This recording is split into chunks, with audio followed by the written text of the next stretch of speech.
Around 4,500 years ago, the ancient Egyptians built the Great Pyramid of Giza, a structure that originally stood about 147 meters high and remained one of the tallest man-made structures in the world for thousands of years. The Great Pyramid is traditionally linked with Pharaoh Khufu, who ruled during Egypt's 4th dynasty in the Old Kingdom period, around 2589 to 2566 BC. But this video is not only about pyramids. This is about a bigger mystery. Ancient Egypt was one of the most powerful civilizations in human history. It built pyramids, temples, tombs, statues, cities, and a religious system that survived for thousands of years. Its kings called themselves pharaohs. Its people believed in the afterlife. Its priests studied the sky. Its workers moved stones heavier than modern trucks, and its monuments still stand in the desert like silent witnesses. But then comes the real question. What made Egypt so powerful? And if ancient Egypt was so powerful, how did this mighty civilization fall? To understand that, we first need to understand ancient Egypt was not born in the desert by accident. It was born because of one river, the Nile. Every year, the Nile flooded the land and left behind rich black soil. This soil made farming possible in a land surrounded by desert. Because of the Nile, Egyptians could grow crops, feed people, build cities, collect taxes, and organize large projects. In simple words, the Nile was the life of Egypt. Without the Nile, there would be no ancient Egypt. The river gave them food. Food gave them population. Population gave them workers. Workers gave them monuments. And monuments gave them power. This is why Egypt became one of the earliest great civilizations of the world. But Egypt was not only strong because of farming. It was strong because of belief. Ancient Egyptians believed that death was not the end. They believed that after death, the soul continued its journey into another world. This belief shaped almost everything they did. The pyramids were not just buildings, they were tombs. They were built for pharaohs so that after death, the king could enter the afterlife with power, honor, food, treasure, and protection. The clearest example is the tomb of Tutankhamun, discovered in 1922 by Howard Carter. Inside this tomb, archaeologists found golden treasures, jewelry, royal furniture, beds, chairs, chariots, weapons, clothes, food containers, and many personal objects. These discoveries show that Egyptians did not see the tomb as just a grave. For them, it was a preparation for the afterlife. This is why the dead body of a pharaoh was preserved through mummification. For us, it may sound strange, but for them, the afterlife was not imagination. It was reality. And the pharaoh was not seen as an ordinary king. He was seen as a sacred ruler, a bridge between humans and the gods. This belief created unity. When a pharaoh ordered a pyramid or temple, it was not only a construction project, it was a religious duty. It was a symbol that Egypt was powerful, organized, and protected by the gods. But here is the secret. The same system that made Egypt powerful also made it vulnerable. Because when everything depends on one ruler, one river, one religious system, and one economy, then if these things become weak, the whole civilization starts shaking. For a long time, people believed that the pyramids were built by slaves. Movies showed thousands of slaves being whipped under the hot sun. But modern archaeology gives a different picture. The people who built the pyramids were likely organized workers, skilled laborers, and seasonal workers. Many were fed and housed near the construction areas. These workers were not simply starving slaves, but were part of a large organized labor system. This tells us something important. Ancient Egypt was not magic. It was management, planning, food supply, labor organization, belief, and state power.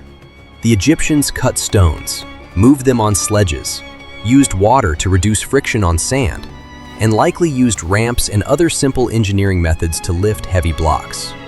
So when people say, aliens built the pyramids, they ignore the real achievement of human beings. The real mystery is not that aliens came. The real mystery is that humans, with simple tools and strong organization, achieved something so massive. But even a civilization this great could not escape time. Egypt did not fall in one day. There was no single night when the lights went off and Egypt disappeared. Its fall was slow, and it happened because of many reasons working together. The first reason was political weakness. In Egypt's strongest periods, the pharaoh had great control. But over time, power became divided. Priests became more powerful. Local governors became stronger. Different regions began acting separately. Ramses III ruled Egypt for 31 years and is often seen as the last great pharaoh. His reign came during a dangerous period in ancient Mediterranean history, when mysterious groups known as the Sea Peoples began attacking different lands.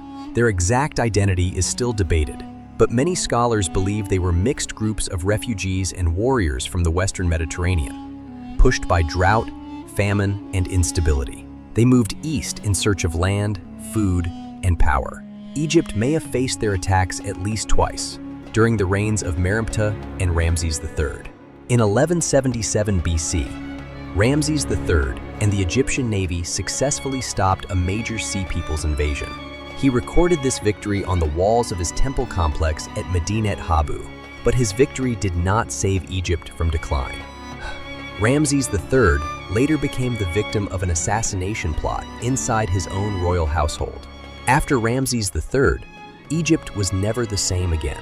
His death marked the beginning of a long decline. When central power became weak, the country became easier to attack. A civilization can survive many problems when its leadership is strong.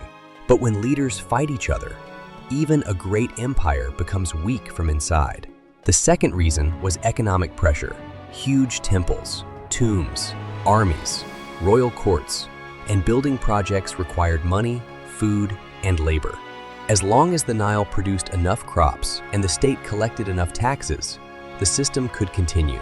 But when harvests became poor, or trade became weak, or wars became expensive, the pressure increased.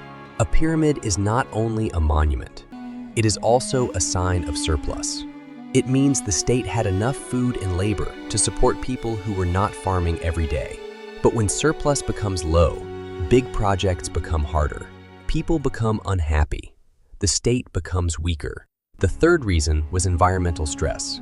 Egypt depended heavily on the Nile flood. If floods were too low, crops could fail. If floods were too high, villages and fields could be damaged. Long-term climate problems, droughts, and food shortages placed pressure on ancient societies. Historians often point to environmental stress, economic crises, and instability as important factors in Egypt's weakening over long periods. When food becomes uncertain, everything else becomes uncertain. Workers cannot be paid. Armies cannot be supplied. Temples cannot function properly. People lose trust in rulers. And when people lose trust in rulers, the sacred image of the pharaoh becomes weaker. The fourth reason was foreign invasion. For many centuries, Egypt was protected by geography. Deserts protected it on both sides. The Mediterranean Sea protected it from the north. The Nile connected the country from south to north. But Egypt was not completely safe. Powerful empires rose around it. The Assyrians entered Egypt during the late period. Later, in 525 BC, the Persian Empire conquered Egypt under Cambyses II, and Egypt became part of the Achaemenid Persian Empire. This was a major turning point. Egypt still had temples, priests, and its old culture, but political control was no longer fully in Egyptian hands. Later, Egypt regained independence for some time, but this independence did not last forever. In 343 BC, Persia reconquered Egypt. Then, in 332 BC, Alexander the Great took Egypt from the Persians with little resistance. After Alexander, Egypt was ruled by the Greek Ptolemaic dynasty, whose capital became Alexandria. This is very important. Egypt did not disappear. It changed rulers. Native Egyptian rule slowly ended. Foreign dynasties began ruling the land of the pharaohs. The Ptolemies presented themselves as pharaohs and supported Egyptian temples, but they were Greek rulers. Egyptian culture continued, but power had shifted. The old world was surviving, but it was no longer the same. And then came Rome. During the time of Cleopatra VII, Egypt became involved in Roman politics. Cleopatra supported Mark Antony. But Antony and Cleopatra were defeated by Octavian, the future Emperor Augustus. In 30 BC, Egypt was annexed by Rome and became a Roman province. This was the final political end of ancient Egypt as an independent civilization. The pharaohs were gone. Egypt became the grain basket of Rome. Its land was still rich. Its temples still stood. Its people still lived. But the age of ancient Egypt as a self-ruling civilization had ended. So, how did this mighty civilization fall? The answer is not simple. It did not fall because of one battle. It did not fall because of one bad king. It did not fall because of aliens, curses, or one mysterious event. It fell because of a long chain of problems: weak leadership, internal division, economic pressure, dependence on the Nile, climate stress, foreign invasions, Persian rule, Greek rule, Roman rule. Over time, the old system lost its power. The pharaoh was no longer the center of the world. The temples lost political control. The old language changed. The old religion slowly weakened. And Egypt became part of larger empires. But here is the most fascinating part.